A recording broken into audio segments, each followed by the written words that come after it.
ไรถวายความเคารพพระมหาเถระพระเถรานุเถระทุกท่านขอความสุขความเจริญในธรรมจงบังเกิดมีแด่ท่านสาธุชนที่กำลังติดตามรับฟังรายการจากสถานีวิทยุแห่งนี้ทุกท่านขอนำท่านผู้ฟังเข้าสู่รายการคดีโลกคดีธรรม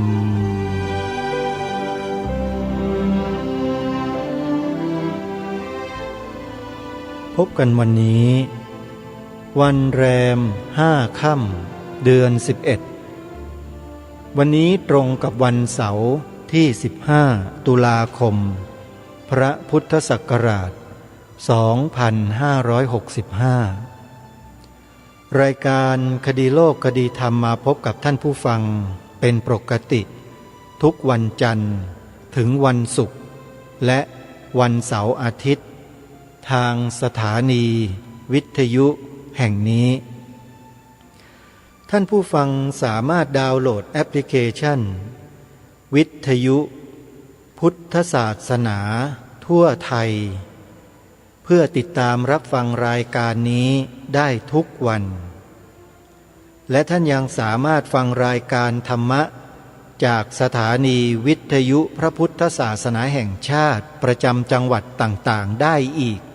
เป็นจำนวนมากถึง38 สถานีทั่วไทยท่านผู้ฟังทุกท่านวันนี้เป็นวันทอดกฐินสามัคคีของวัดหนองกายตำบลสันป่ายางอำเภอแม่แตงจังหวัดเชียงใหม่ซึ่งการทอดกฐินในครั้งนี้จะนำปัจจัยที่เป็นบริวารกฐินที่ญาติโยมได้ร่วมกันบริจาคไปจัดสร้างอุโบสถรูปทรงเจดีย์พุทธคยาให้แล้วเสร็จถ้าหากว่าท่านสาธุชนท่านใดสนใจจะร่วมบุญเป็นเจ้าภาพท่านสามารถโทรศัพท์เข้าไปร่วมบุญได้เลยที่หมายเลขโทรศัพท์062-424-9659หรือ083-789-3642และอีกวัดหนึ่งที่จัดทอดกฐินในวันนี้ก็คือวัดบ้านปลาคูนตำบลท่าหาดยาวอำเภอโพนทรายจังหวัด101ท่านสามารถที่จะร่วมบุญกับวัดบ้านปลาคูนได้โทรศัพท์ไปที่หมายเลข081-183-9690และอีกวัดหนึ่งที่จัดงานในเดือนตุลาคมนั่นก็คือวัดฝายหินตำบลสุเทพอำเภอเมืองจังหวัดเชียงใหม่จัดทอดกฐินในวันที่29 ตุลาคมศกนี้ใครที่จะร่วมบุญกับวัดฝายหินโทรศัพท์เข้าไปได้ที่หมายเลข0871152924ขออนุโมทนาสาธุรายการคดีโลกคดีธรรมในวันนี้จะนำคลิปเสียงที่ให้ความรู้ในเรื่องของสังคมไทยของเราแง่มุมที่มีความสำคัญมากที่เราหลายคนจะไม่ค่อยได้ยินได้ฟังจากใครสักเท่าไหร่โดยเฉพาะเรื่องราวที่เกี่ยวกับอำนาจหลายคนนั้นมีความเข้าใจว่า ใครมีอำนาจ จะสามารถที่จะครอบครองหมู่คนเป็นจำนวนมากได้แต่แท้ที่จริงแล้วไม่ได้เป็นเช่นนั้นเลยแต่มีสิ่งหนึ่งที่สามารถครอบครองบุคคลในสังคมได้ทั้งหมดหรืออาจจะไม่ทั้งหมดแต่ส่วนมากเกือบ100%จะต้องยินยอมพร้อมใจที่จะปฏิบัติตามและเห็นดีเห็นงามด้วยกับบุคคลผู้มีบารมีธรรมเพราะฉะนั้นอำนาจกับบารมีธรรมนั้นจึงแตกต่างกันดังกล่าวมาคนมีอำนาจแต่ไม่มีธรรมคนคนนั้นก็ไม่สามารถจะเป็นที่ยอมรับของคนโดยมากได้แต่ถ้าคนที่มีบารมีธรรมสามารถเป็นที่ยอมรับเคารพนับถือยินยอมพร้อมใจสำหรับผู้คนเป็นจำนวนมากได้ซึ่งเรื่องนี้มีผู้นำมาอธิบายขยายความเอาไว้น่าสนใจมากรายการคดีโลกคดีธรรมเปิดฟังแล้วเห็นว่ามีประโยชน์แก่พวกเราชาวไทยอย่างมากเหมาะสมกับพวกเราชาวไทยอย่างมากก็เลยนำมาเปิดในรายการวันนี้เพื่อให้เราท่านทั้งหลายได้สดับรับฟังไปพร้อมๆกันเมื่อ2-3 วันที่ผ่านมาได้นำคลิปเสียงการให้สัมภาษณ์ของพระเดชพระคุณท่านเจ้าคุณพระเทพปฏิภาณวาทีหรือเจ้าคุณพิพิธวัดสุทัศน์มาเปิดให้พวกเราได้ฟังกันจบไปแล้วโดยท่านพูดถึงภาวะผู้นำในสถานการณ์วิกฤตแล้วพระเดชพระคุณท่านก็ชี้ให้เราเห็นชัดเจนว่าการมีภาวะผู้นำนั้นจะต้องมีสิ่งหนึ่งประกอบอยู่ในจิตใจของผู้นำนั้นด้วยจึงจะเป็นผู้นำอันเป็นที่รักยิ่งของผู้คนในสังคมแล้วก็เป็นสิ่งเดียวกันสิ่งเดียวกับที่ทางรายการจะนำมาเปิดให้พวกเราได้ฟังกันนี้อีกสิ่งที่พระเดชพระคุณท่านได้พูดไว้นั้นก็คือทศพิธราชธรรมซึ่งถ้าจะพูดโดยรวมแล้วอันนี้แหละเรียกว่าบารมีธรรมถ้าหากคนมีอำนาจด้วยมีบารมีธรรมด้วยอำนาจนั้นก็จะถูกใช้ไปในทางที่ถูกที่เหมาะสมที่ดีงามและเป็นประโยชน์แก่หมู่ชนเป็นอันมากแต่ถ้าอำนาจนั้นไร้ธรรมอำนาจนั้นก็จะถูกใช้ไปในทางเบียดเบียนผู้คนในสังคมเป็นจำนวนมากท่านลองแยกแยะพิจารณาข้อนี้ดูว่าเป็นตามนั้นหรือไม่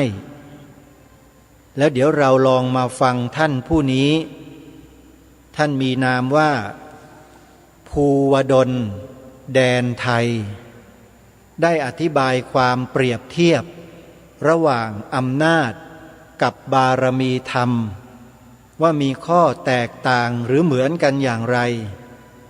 แล้วเราก็จะได้ร่วมกันตัดสินใจกันให้ถูกต้องตรงกันว่าตกลงแล้ว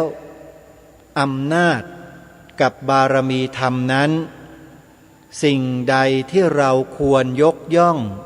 ควรสรรเสริญควรยอมตามเดี๋ยวเราไปติดตามรับฟังเนื้อหาสาระดังกล่าวโดยพร้อมเพรียงกันไปติดตามรับฟังพร้อมๆกันได้ณบัดนี้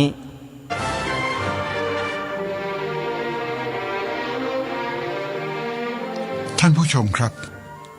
สถานการณ์ผู้ใหญ่หลอกเด็กไปตายแทนที่เราเห็นเป็นม็อบรายวันอยู่ทุกวันนี้ ทำให้นึกถึงประโยคสำคัญที่เตือนใจผมอยู่ทุกวันคือความรู้เท่าทันของประชาชนคือทางรอดของแผ่นดินดังนั้นงานนี้เห็นชัดเจนว่าผู้ไม่รู้เท่าทันคือเด็กที่ถูกอาจารย์บางคนที่รับใช้ต่างชาติหลอกให้ไปตายแทนปัญหาทุกวันนี้เป็นเรื่องของมหาอำนาจอเมริกาต้องการประเทศไทยเป็นฐานทัพทำสงครามกับจีนอเมริกาต้องการฐานทัพในไทยแล้วทำไมต้องล้มสถาบันพระมหากษัตริย์ด้วยฟังให้จบแล้วจะเข้าใจชาวไทยส่วนใหญ่มีแต่ความจงรักภักดีแต่เหตุผลว่าทำไมต้องมีสถาบันพระมหากษัตริย์ไม่มีใครบอกฟังจบแล้วจะรู้ได้ยินอาจารย์ระดับด็อกเตอร์ถูกเด็กหลอกตอนไปทำวิจัยคุยกับเด็กเสร็จกลับชมเด็กว่าเด็กรุ่นใหม่เขาฉลาดเขาคิดไกลกว่าเราผู้ใหญ่อย่างเราต้องฟังเขาแต่ก็เห็นอาจารย์ออกทีวีร่วมกับนายธนาธรจึงรุ่งเรืองกิจก็เข้าใจได้สรุปได้ว่างานนี้มหาอำนาจหลอกใช้อาจารย์แล้วอาจารย์ก็อ้างเด็กมาหลอกคนแก่อีกทีเอาเป็นว่าวิดีโอนี้จบแล้วเราจะรู้เท่าทันในระดับหนึ่งก็แล้วกันเอาละครับผมภูวดลแดนไทยเชิญเข้าเรื่องครับท่านผู้ชมที่เคารพเรื่องนี้เป็นเรื่องของการพูดถึงผู้นำสองประเทศเพื่อให้เปรียบเทียบง่ายขึ้นผมขอลดสเกลจากประเทศเป็นพื้นที่ชุมชนเล็กๆเป็น2ชุมชนดังนี้ชุมชนที่1ขอให้นึกถึงภาพครอบครัว1ครอบครัวอยู่ในหมู่บ้านใหญ่หมู่บ้านหนึ่งหัวหน้าครอบครัวเป็นผู้นำหมู่บ้านด้วยครอบครัวนี้มีศรัทธาแน่วแน่ในพระพุทธศาสนาทุกคนยึดถือพระพุทธธรรมเป็นแนวปฏิบัติเน้นจริยธรรมถ่ายทอดกันมารุ่นต่อรุ่นด้วยกฎระเบียบของครอบครัวหัวหน้าหมู่บ้านมีข้อสัญญากับลูกบ้านด้วยสัญญาแห่งธรรม10ประการ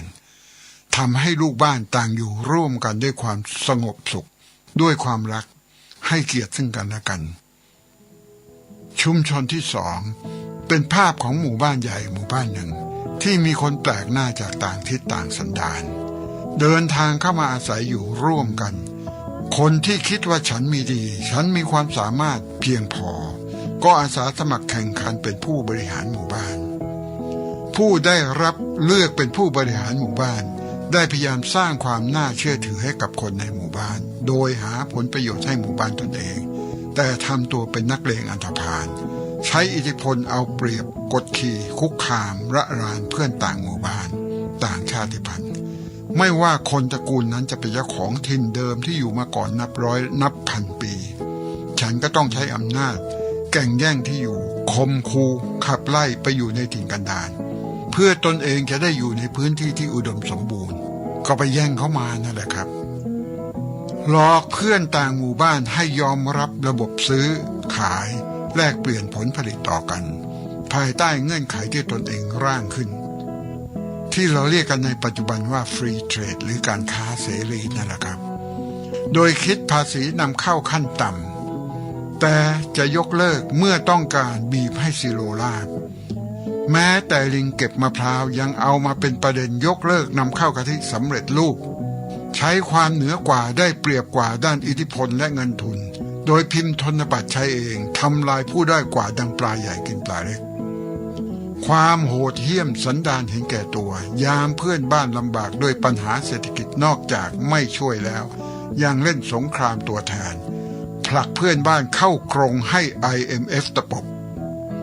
วางเงื่อนไขการเงินจนหายใจไม่ออกโหดยิ่งกว่าใช้ถุงดำครอบหัวซะอีกแถมส่งยิวมาช้อนซื้อทรัพย์สินในราคาถูกมีคนฆ่าตัวตายมากมายก็วิกฤตต้มยำกุ้งปีพุทธศักราช 2540 ไงล่ะครับอาคารร้างพยานประวัติศาสตร์ทางเศรษฐกิจยังมีเหลือให้เห็นนะครับยิวมันขนไปไม่ได้ถากมันขนไปได้มันเอาไปแล้วจากชุมชนที่1คือประเทศไทยที่มีผมคุณเราอยู่ร่วมกันหัวหน้าครอบครัวคือพระมหากษัตริย์ประเทศไทยปกครองด้วยระบอบประชาธิปไตยอันมีพระมหากษัตริย์ทรงเป็นประมุข ระมหากษัตริย์ไทยในอดีตจนกระทั่งถึงปัจจุบันคือรัชกาลที่10ทุกพระองค์ทรงมีคำมั่นสัญญากับพระสงฆ์นิกรของพระองค์ในพระราชพิธีพระบรมราชาภิเษกตามขัตติยราชประเพณีไว้10 ข้อ10 ข้อนั้นคือสัญญาแห่งธรรม10 ประการหรือพระราชจริยาวัตรที่พระมหากษัตริย์ทรงยึดถือปฏิบัติที่เรารู้จักกันในนามทศพิธราชธรรมคำมั่นสัญญานี้ประชาชนทั้งแผ่นดินจะได้ยินจากพระปฐมบรมราชโองการจากพระโอษฐ์ของพระบาทสมเด็จพระเจ้าอยู่หัวรัชกาลที่10ทุกรัชกาลแตกต่างกันบ้างแต่ก็เป็นสัญญาที่พระองค์ให้ไว้กับพระสงฆ์นิกรดังนี้เราจะสืบสารรักษาและต่อยอดและครองแผ่นดินโดยธรรมเพื่อประโยชน์สุขแห่งอาณาราษฎรตลอดไปโดยคำว่า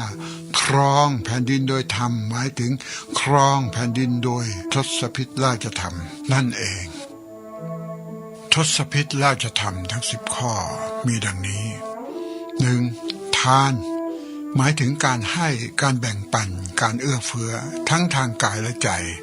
ตลอดจนเป็นการบำเพ็ญสาธารณประโยชน์เสียสละสงเคราะห์อนุเคราะห์ประชาราษฎร์ทั่วไป 2. ศีลหมายถึงความประพฤติอันดีงามเป็นสุจริตธรรมมีความสงบร่มเย็นสำรวมกายวาจาใจจนเป็นที่เคารพนับถือของประชาราษฎร์ 3. การบริจาคหรือปริจาคะหมายถึงการเสียสละความสุขความสำราญส่วนตัวเพื่อประโยชน์สุขของประชาชนราษฎรหรือเพื่อความสงบเรียบร้อยของบ้านเมือง 4. อาชวะหมายถึงความซื่อตรงความมุ่งมั่นตั้งใจจริง 5. มัทวะหมายถึงความอ่อนโยนความสุภาพความมีอัธยาศัยนุ่มนวลไม่ถือตัวตลอดจนหมายถึงความสง่างามและท่วงทีอันเป็นที่รักและยำเกรง 6. ตบะหมายถึงความเพียรการข่มใจความทรงเดชอันเป็นที่มาของพระบรมเดชานุภาพ 7. อโคทะหมายถึงความไม่โกรธไม่ลุกแก่อำนาจหรือว่าความมีเมตตาเป็นธรรมประจำใจอยู่เสมอ 8. อวิหิงสาหมายถึงความไม่เบียดเบียนกดขี่ไม่หลงระเริงในอำนาจขาดความกรุณา 9. ขันติหมายถึงความอดทนอดกลั้นทนต่อการงานที่ตรากตรำไม่ท้อถอยไม่ยอมหมดกำลังใจและไม่ละทิ้งการงานที่เป็นการบำเพ็ญโดยชอบธรรม 10. อวิโรธนะหมายถึงการยึดมั่นในธรรมสรุปหมายถึงการยึดเอาเที่ยงธรรมความถูกต้องเป็นที่ตั้งเป็นต้นการเวลาได้พิสูจน์แล้วว่าพระปฐมบรมราชโองการของพระมหากษัตริย์เป็นคำมั่นสัญญาต่อพระสงฆ์นิกรของพระองค์ด้วยความจริงใจหนักแน่นและเป็นสัจจะไม่มีข้อใดเลยที่ไม่ปรากฏอยู่ในพระราชจริยวัตรและพระราชกรณียกิจของพระบาทสมเด็จพระปรมินทรมหาภูมิพลอดุลยเดชตลอดระยะราชการอันยาวนานนับ70 ปีชุมชนที่2คือประเทศอเมริกามหาอำนาจเริ่มจากคำปฏิญาณตนหรือคำมั่นสัญญาที่ประธานาธิบดีให้ไว้กับประชาชนมีดังนี้ข้าพเจ้าขอให้คำสาบานว่าจะปฏิบัติหน้าที่ในตำแหน่งประธานาธิบดีสหรัฐอย่างซื่อสัตย์และจะพยายามอย่างสุดความสามารถเพื่อปกปักรักษาคุ้มครองและปกป้องรัฐธรรมนูญสหรัฐคำมั่นสัญญาที่ประธานาธิบดีให้ไว้ในพิธีปฏิญาณตนก็มีเนื้อหาใจความแค่คุ้มครองปกป้องรัฐธรรมนูญเพียงข้อเดียวแต่ก่อนที่จะมีรัฐธรรมนูญอเมริกาได้ฆ่าทำลายเจ้าของถิ่นเดิมคืออินเดียแดงไปแล้วมากมายแทบจะเรียกว่าสูญพันธุ์ไปบางเผ่าแค่ราชธรรมข้อที่7อโกทะไม่ลุกแก่อำนาจหรือมีความเมตตาและข้อที่8อวิหิงสาความไม่เบียดเบียนกดขี่ไม่หลงละเลงในอำนาจทั้ง2ข้อนี้อเมริกาไม่รู้จักไม่สนใจไม่น่าแปลกใจเลยเมื่ออเมริกาหลังชนะสงครามโลกครั้งที่1และครั้งที่2อเมริกาได้แผ่อิทธิพลส่งทหารไปทำสงครามระรานถึงก้นครัวชาวบ้านทั่วโลก ต่อไปเรามาดูประวัติศาสตร์การเลิกทาสของระหว่างสองชาติคือไทยกับอเมริกาเลิกทาสคิดจะเป็นอารยประเทศด้วยการเลิกทาสแต่คนในสังคมถูกบ่มด้วยการใช้ปืนแก้ไขปัญหาตั้งแต่ยังไม่เป็นชาติศาสนาจะดีวิเศษสักแค่ไหนก็ไม่สามารถดลจิตสำนึกในความเป็นมนุษย์ช่วยพิจารณาอะไรได้เลยเมื่อผลประโยชน์ได้เข้าสิงสัญชาตญาณความเป็นมนุษย์ก็หายไปเพราะตัวกิเลสแท้ๆที่บันดาลให้แยกฝ่ายทำสงครามกันเองแยกเป็นฝ่ายสนับสนุนและฝ่ายต่อต้านการเลิกทาสชาติเดียวกันฆ่ากันเองล้มตายกันมากมายด้วยผลประโยชน์และความไร้เมตตาต่อไปพระปิยมหาราชรัชกาลที่ 5แห่งสยามทรงประกาศเลิกทาสด้วยกุศโลบายอันแยบยลและพระราชจริยวัตรของพระพุทธเจ้าหลวงรัชกาลที่ 5ที่ได้ยึดถือราชธรรมทั้ง10ที่พระองค์ได้ทรงปฏิบัติให้เห็นเป็นแบบอย่างนายท่าจึงร่วมสละผลประโยชน์ส่วนตนโมทนาด้วยศรัทธาอีกทั้งอานุภาพพรหมวิหาร4แห่งพระพุทธศาสนาที่อยู่ในจิตสำนึกประชาชนทั้งแผ่นดินต่างโมทนาสาธุด้วยพุทธธรรมในจิตวิญญาณของประชาชนและราชธรรมทั้ง10ของพระมหากษัตริย์ประสิทธิให้สยามสงบไม่มีสงครามเหมือนชาติมหาอำนาจไร้คุณธรรมเหตุผลที่สำคัญที่สุดคือพระมหากษัตริย์กับพระศกนิกรของพระองค์ไม่ใช่คนแปลกหน้าต่อกันเป็นด้วยการครองราชย์ของพระมหากษัตริย์เปรียบเสมือนทำราชการที่ไม่มีเกษียณอีกทั้งราชธรรมของพระมหากษัตริย์ที่ได้ยึดถือสืบทอดกันมาในราชวงศ์ทุกพระองค์เป็นเช่นนี้รัชกาลต่อรัชกาลดังนั้นประชาชนจึงให้ความเชื่อถือได้อย่างสนิทใจเคารพศรัทธา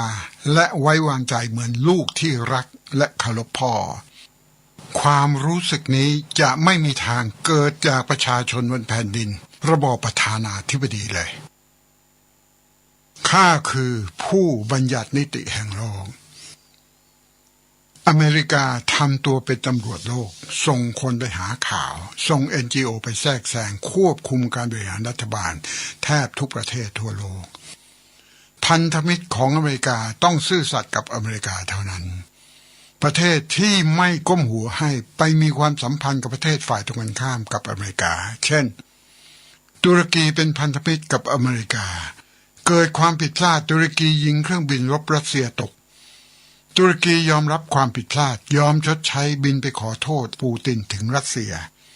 อธิบดีวลาดิเมียร์ปูตินผู้นำรัสเซียนะคะได้รับจดหมายขอโทษจากประธานาธิบดีตุรกีหลังจากที่ตุรกีมีการยิงเครื่องบินรบรัสเซียตกเมื่อเดือนพฤศจิกายนปีที่แล้วค่ะอเมริกาก็ยุให้ทหารตุรกีทำรัฐประหารเมื่อวันที่16กรกฎาคมพุทธศักราช2559เพราะการข่าวรัสเซียแจ้งข่าวการยึดอำนาจของทหารให้รัฐบาลตุรกีทราบประธานาธิบดีตุรกีเลเซป ตัยยิป แอร์โดอานหนีไปตั้งหลักทันทหารตุรกียึดอำนาจไม่สำเร็จทหารกบฏถูกจับเรียบกลับมาที่ประเทศไทยพ่อหลวงรัชกาลที่ 9ช่วยโลกด้วยราชธรรมข้อที่ 9ไทยเคยส่งทหารไปต่างประเทศคือประเทศติมอร์เลสเตอาวุธที่นำติดตัวไปคือ1ศรัทธากับ2มือเข้าไปสอนการดำรงชีพด้วยปรัชญาเศรษฐกิจพอเพียงตามนโยบายของพระบาทสมเด็จพระบรมชนกาธิเบศรมหาภูมิพลอดุลยเดชมหาราชปัจจุบันการนำปรัชญาเศรษฐกิจพอเพียงไปประยุกต์ใช้แล้ว9ประเทศได้แก่ลาวเลโซโธกัมพูชาติมอร์เลสเตชิลีตองกาฟิจิศรีลังกาและโมซัมบิกนอกจากที่กล่าวมายังมีอีกหลายประเทศที่แสดงความสนใจที่จะเรียกหาไทยยินดีเราควรภูมิใจว่าที่พ่อหลวงยอมเหน็ดเหนื่อยก็เพียงเพื่อลูกๆทั้งแผ่นดินด้วยขันติธรรมราชธรรมข้อที่ 9 แต่อานิสงส์กลับเป็นคุณต่อโลกโดยไม่ได้คาดคิดปรัชญาเศรษฐกิจพอเพียงได้ช่วยชาวโลกบางประเทศให้มีรายได้เพิ่มขึ้นจากคุณภาพการเกษตรและได้ปริมาณผลผลิตเพิ่มขึ้นเช่นติมอร์เลสเตประเทศรัสเซียมีปัญหาจากผลผลิตทางการเกษตรขาดแคลนจนต้องนำเข้าเพื่อบริโภคเพราะอากาศหนาวจัดพื้นที่เพาะปลูกถูกปกคลุมไปด้วยหิมะแต่เพราะปฏิบัติการเศรษฐกิจพอเพียงมีผลให้สถานการณ์พลิกกลับการเกษตรมีผลผลิตได้มากจนต้องส่งออกเดี๋ยวนี้ชาวโลกได้รู้คุณค่าปรัชญาเศรษฐกิจพอเพียงของพ่อหลวงมากมายถ้าจะถามว่ามีกี่ประเทศที่รู้จักต้องดูที่จำนวนประเทศสมาชิกสหประชาชาติว่ามีทั้งหมดกี่ประเทศชาวไทยควรคำนึงลำพังรัฐบาลทำอย่างพ่อหลวงได้ไหมได้งบเต็มแต่ผลลัพธ์เพียงครึ่งเดียวใช่ปะต่อไปพระมหากษัตริย์ไทยกับความน่าเชื่อถือที่เหนือกว่าประธานาธิบดีพระมหากษัตริย์ประเทศเล็กกับประธานาธิบดีประเทศใหญ่ไม่น่าจะเอามาเทียบกันได้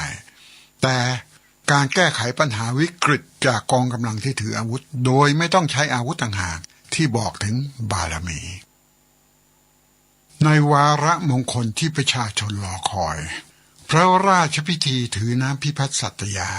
และพระราชพิธีสถาปนาเฉลิมพระนามาภิไธยสมเด็จพระบรมโอรสาธิราชสยามกุฎราชกุมารมีราชกิจจานุเบกษาประกาศฉบับพิเศษเมื่อวันที่28ธันวาคมพุทธศักราช2515ประกาศสถาปนาสมเด็จพระบรมโอรสาธิราชสยามกุฎราชกุมารเป็นรัชทายาทสืบสันตติวงศ์ณพระที่นั่งอนันตสมาคมพระราชวังดุสิตบทพิสูจน์พระบารมีเหตุการณ์ร้ายอุบัติที่สถานทูตอิสราเอลชายอาหรับจำนวน4 คนสมาชิกขบวนการกันยายนทมิฬหรือ Black September ที่เพิ่งก่อเหตุสะเทือนขวัญในมหกรรมกีฬาโอลิมปิกที่นครมิวนิกเยอรมนีได้ลักลอบปีนรั้วเข้าไปในสถานทูตอิสราเอลถนนเพลินจิตกทมกลุ่มโจรได้ใช้อาวุธที่ซ่อนมาขู่บังคับควบคุมตัวอุปทูตหัวหน้ากองการกงสุลและเจ้าหน้าที่สถานทูตชาวอิสราเอล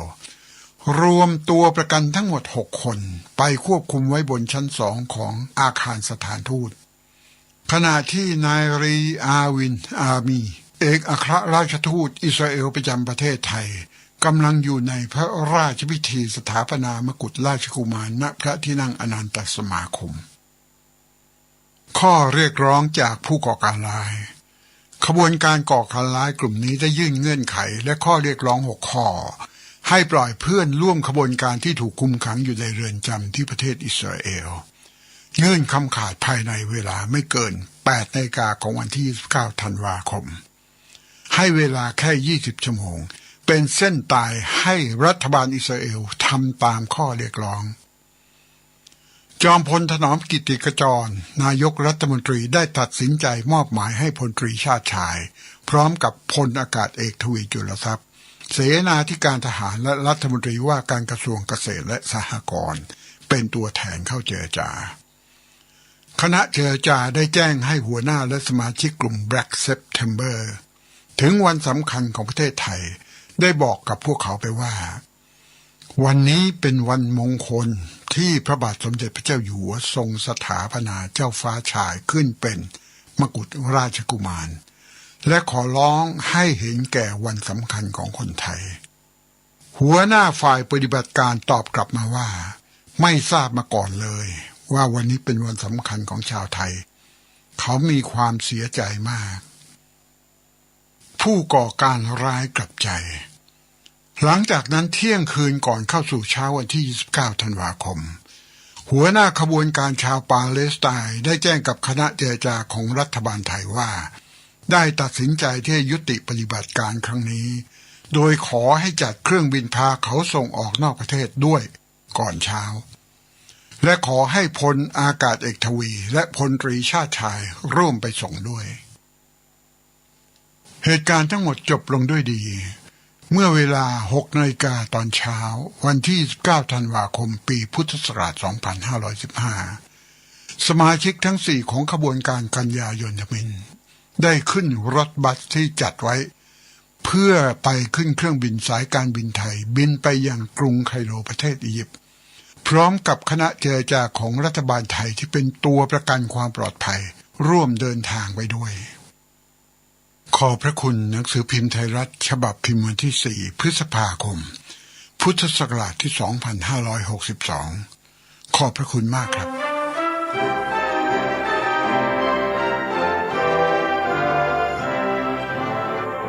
พุทธและราชาคืออัตลักษณ์ไทยชาวโลกเมื่อมาเยือนประเทศไทยจะชื่นชมความมีน้ำใจของคนไทยเพราะเหตุว่า 1. พระมหากษัตริย์ตั้งแต่รัชกาลที่ 1สืบต่อมาจนถึงรัชกาลที่ 10ล้วนมาจากสายเลือดเดียวกันคือราชวงศ์จักรีทั้งสิ้นทุกพระองค์จะยึดมั่นในทศพิธราชธรรม10 ข้อเหมือนกัน 2. เป็นกฎมนเทียนบานที่ทุกพระองค์จะต้องสืบทอดพระราชประเพณีคู่กับพระพุทธศาสนามาด้วยกันทุกรัชกาล 3. ทุกคนเมื่อเกิดมาต้องดำเนินชีวิตเป็นไปตามวิถีสังคมมีหน้าที่ต้องปฏิบัติตามวัยเรียนหนังสือศึกษาวิชาชีพจบการศึกษาแล้วยังไม่รู้ว่าจะได้งานอะไรทำคนมีเงินส่งลูกไปเรียนต่างประเทศกลับมาคุยเรื่องฮิริโอตปะไม่รู้เรื่องแต่ชอบคุยเรื่องประชาธิปไตยพระมหากษัตริย์ทุกพระองค์อยู่ในราชวงศ์ตั้งแต่วัยเยาว์ไม่ใช่เรียนเพื่อทำงานรับจ้างแต่เรียนเพื่อรู้เท่าทันโลกจึงต้องศึกษาทุกเรื่องรวมทั้งจารีตประเพณีศาสนาอีกทั้งถูกบ่มให้อยู่ในวิถีราชธรรมรวมทั้งต้องปฏิบัติตามจารีตประเพณีทั้งสังคมและราชสำนัก 4. ในเมื่อพระมหากษัตริย์กับพระสงฆ์นิกรของพระองค์ไม่ใช่คนแตกหน้าต่อกันประชาชนก็รู้สึกว่าพระมหากษัตริย์ตั้งแต่ต้นราชวงศ์จักรีมาจนถึงรัชกาลที่ 10ทุกพระองค์ทรงมีจริยาวัดรักและปฏิบัติกับประชาชนเหมือนกับเป็นพระมหากษัตริย์องค์เดียวกันดังนั้นประชาชนชาวไทยจึงยอมรับและให้ความเชื่อถือในสถาบันพระมหากษัตริย์ได้อย่างสนิทใจเคารพศรัทธาเสมือนลูกที่รักและวางใจในพ่อบังเกิดเกล้าความรู้สึกนี้จะไม่มีทางเกิดในหัวใจประชาชนบนแผ่นดินระบอบประธานาธิบดีแน่นอนอเมริกาเองก็มีความรู้สึกกับสถาบันพระมหากษัตริย์ไทยเช่นเดียวกับอเมริกาเคยกลัวทฤษฎีโดมิโนแผ่ขยายลัทธิคอมมิวนิสต์ในอดีตจึงต้องทำลาย 6. ประเทศไทยเป็นประเทศที่ทุกศาสนาอยู่ร่วมกันได้อย่างสงบปฏิบัติศาสนกิจได้อย่างเสรีไม่มีปัญหาระหว่างศาสนาใดๆ 7. อัตลักษณ์ไทยเอื้อต่ออารยวิสัยคือมีพระพุทธศาสนาที่ไม่เบียดเบียนศาสนาใดมีพระมหากษัตริย์ที่ทรงทศพิธราชธรรมทรงให้ความเท่าเทียมกับลูกทุกศาสนาดังนั้นแผ่นดินนี้ทุกศาสนาอยู่ด้วยกันอย่างอบอุ่นแต่จะพดุงพุทธธรรมไว้ได้แค่ไหนอยู่ที่การรักษาคนดีมีธรรมะให้มีจำนวนมากกว่าคนเลวได้หรือไม่สรุปได้ง่ายคืออย่าให้คนเลวมีอำนาจนั่นเอง 8. ประชาธิปไตยเป็นระบอบการปกครองที่แทรกแซงง่ายอเมริกาจึงยินดีที่จะคบและยุให้เป็นแต่ยินดีมากกว่าถ้าเป็นระบอบประชาธิปไตยที่มีแค่ศูนย์รวมการบริหารศูนย์เดียวเมื่อใดที่มีสถาบันพระมหากษัตริย์เป็นศูนย์รวมจิตใจของประชาชน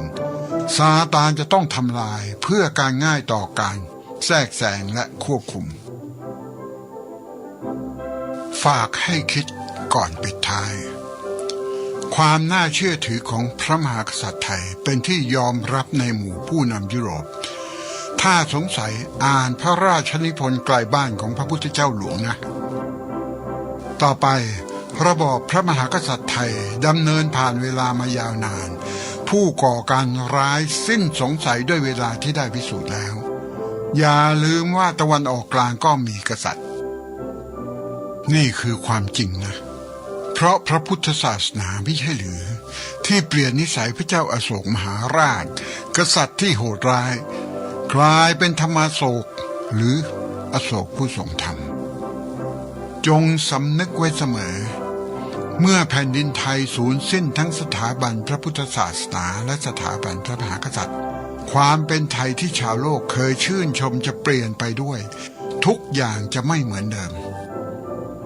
ส่งท้ายด้วยให้สติแบบพอเพียงนะครับทั่วทั้งโลกพากันตะลึงปฏิบัติการของโจรอาหรับเนี่ยจุดจบคือศพเกลื่อนเลือดท่วมนะครับแต่ทำไมเมืองไทยจึงแก้ไขปัญหาได้อย่างน่าอัศจรรย์เลือดสักหยดก็ไม่ได้เสียก็เพราะพระบารมีไงประชาธิปไตยเรียนกันมานานท่องจำสอบผ่านเป็นด็อกเตอร์กันมามากมายมันช่วยชาติได้ไหมล่ะเทียบกับพระบารมีช่วยโลกเป็นคนละชั้นกันเลยตั้งแต่2475จนถึงบัดนี้เป็นประชาธิปไตยจวนจะถึง100 ปีแล้วนะดูแล้วไม่ผิดอะไรกับนักพนันผีสิงที่แพ้แล้วไม่หยุดคิดจะถอนทุนยิ่งทุ่มยิ่งจมหยุดทุ่มเอาสติกลับมาและพิจารณาไม่เห็นเหรอประชาชนแยกเป็นคนของพรรคการเมืองก็เพราะประชาธิปไตยไม่ใช่หรือเรามีอัตลักษณ์ดีที่ทั่วโลกยกย่องเป็นทุนอยู่แล้วรักษาและพัฒนาทุนเดิมคือสถาบันพระพุทธศาสนาและสถาบันพระมหากษัตริย์แก้ไขสิ่งที่บกพร่องให้เต็มสร้างสังคมที่ดีเป็นตัวอย่างให้โลกตามเราไม่ดีกว่าเหรอคิดผิดคิดใหม่ได้นะนี่แหละหนทางแห่งอารยะที่ลัดสั้นที่สุดอย่าไปเชื่อฝรั่งหมาหางด้วนมันต้องการไทยเป็นฐานทัพรบกับจีนมันจึงหลอกให้เราตัดหางให้ด้วนเหมือนมันไงแค่นี้พอนะขอบคุณครับ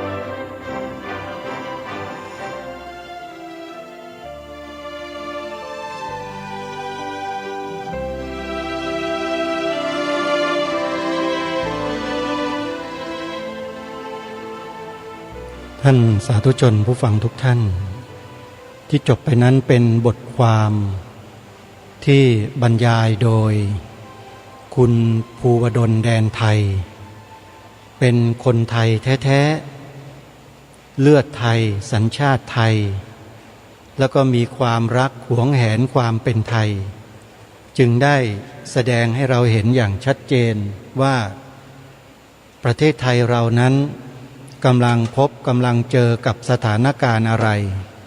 และใครอยู่เบื้องหลังของสถานการณ์เหล่านั้นเนื้อหาสาระที่เราได้ฟังจบไปนั้นได้บอกถึงสิ่งเหล่านั้น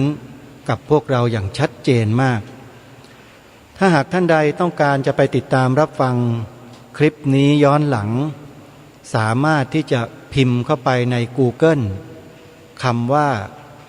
ชาวไทยควรคำหนึ่งแล้วก็ลองไปค้นหาดู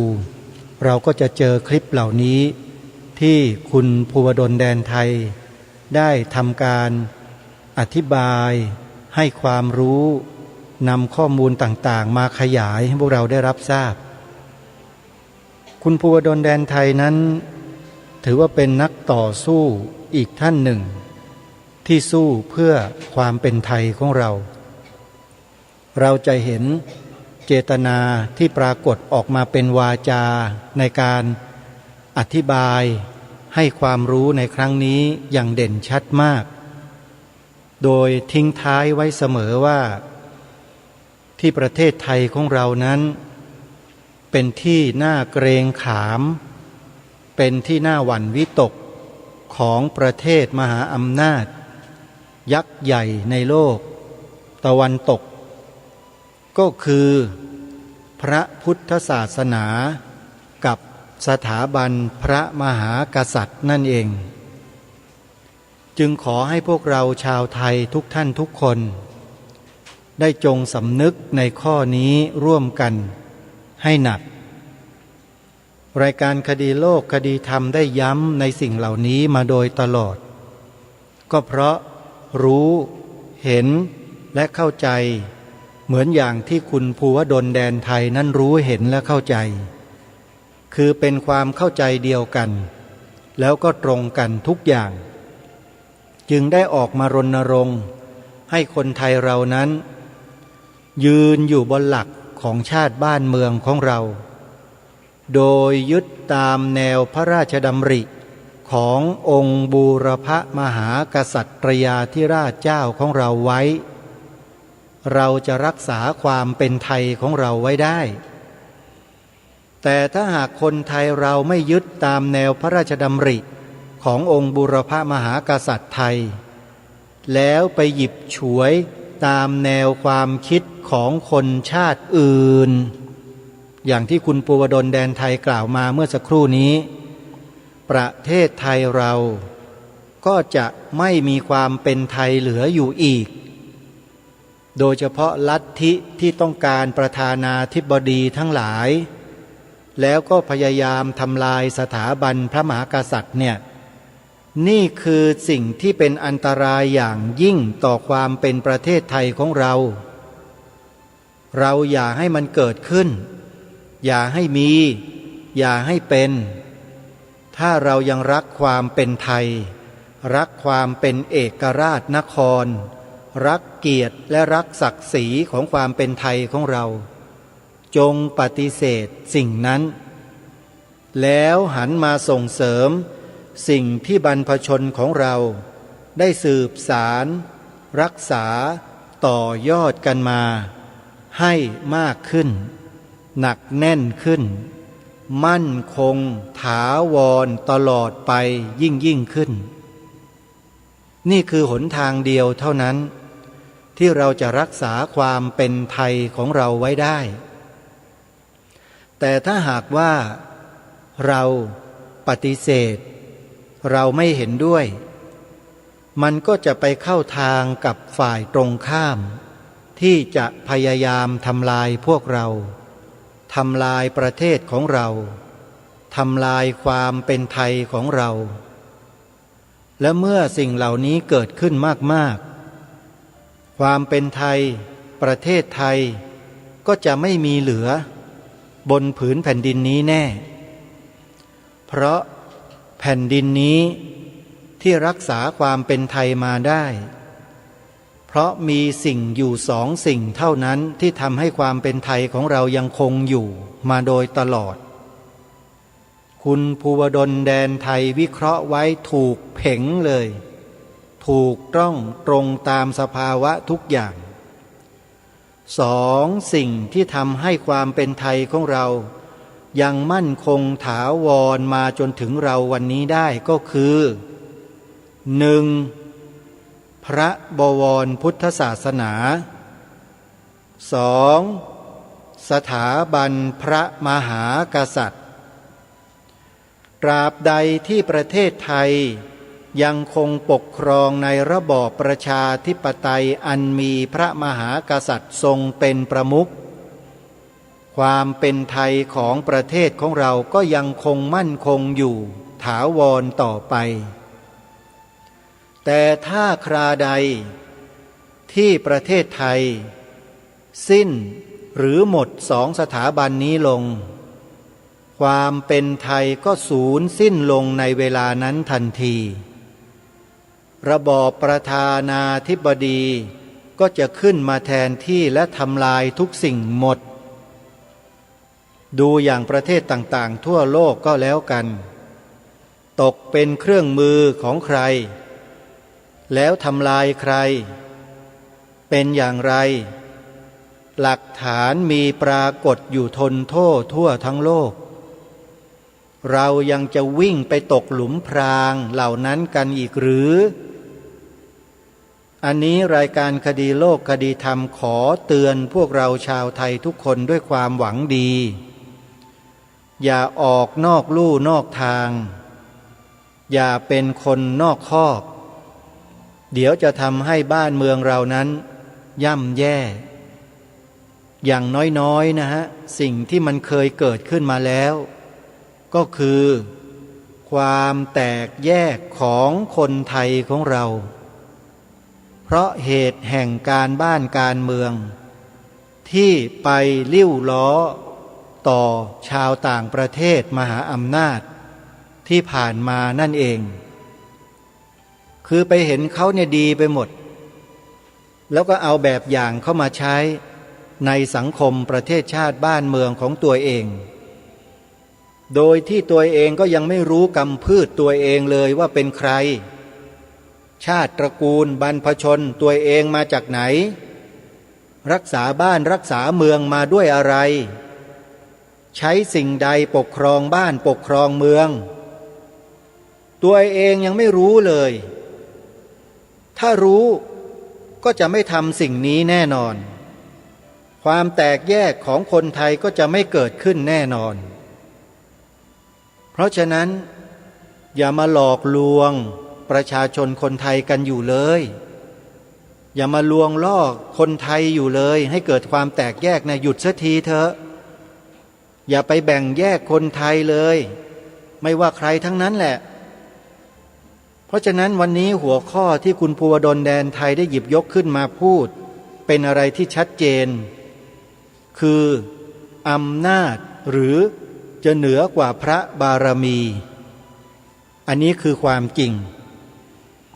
ระบอบประธานาธิบดีคือระบอบอำนาจไม่ใช่ระบอบพระบารมีแต่ประเทศไทยเรามีองค์พระมหากษัตริย์มีสถาบันพระมหากษัตริย์และมีสถาบันพระพุทธศาสนาเคียงคู่กันอยู่พระบารมีจึงปกเกล้าปกกระหม่อมพวกเรามาโดยตลอดและจะปกป้องพวกเราตลอดไปถ้าพวกเราไม่ออกนอกลู่นอกทางไม่ตกเป็นเหยื่อของกลุ่มการเมืองใด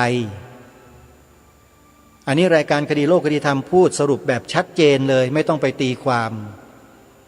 แล้วเราก็ทราบแล้วหลังจากที่เราฟังคลิปดังกล่าวจบว่าใครอยู่เบื้องหลังแห่งความวุ่นวายสับสนของประเทศต่างๆทั่วโลกแล้วเรารู้อย่างนี้แล้วจะยอมให้เป็นเช่นนั้นต่อไปอีกหรือไม่ถ้าไม่ต้องการให้เป็นกลับมาดำเนินรอยตามเบื้องพระยุคลบาทตามที่รายการคดีโลกคดีธรรมได้อัญเชิญมามอบให้นี่แหละทำ3 ข้อให้ได้แล้วสิ่งอื่นๆจะตามมาเองนี่แหละเขาเรียกว่าสร้างเหตุปัจจัยในเบื้องต้นให้ได้ก่อนสร้างสำนึกในใจให้ได้แล้วสิ่งดีๆอื่นๆจะตามมา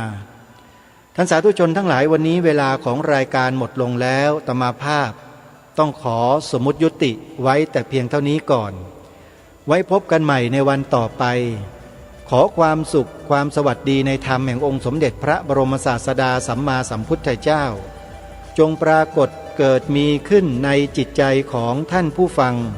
ทุกท่านทุกคนเทินขอเจริญพร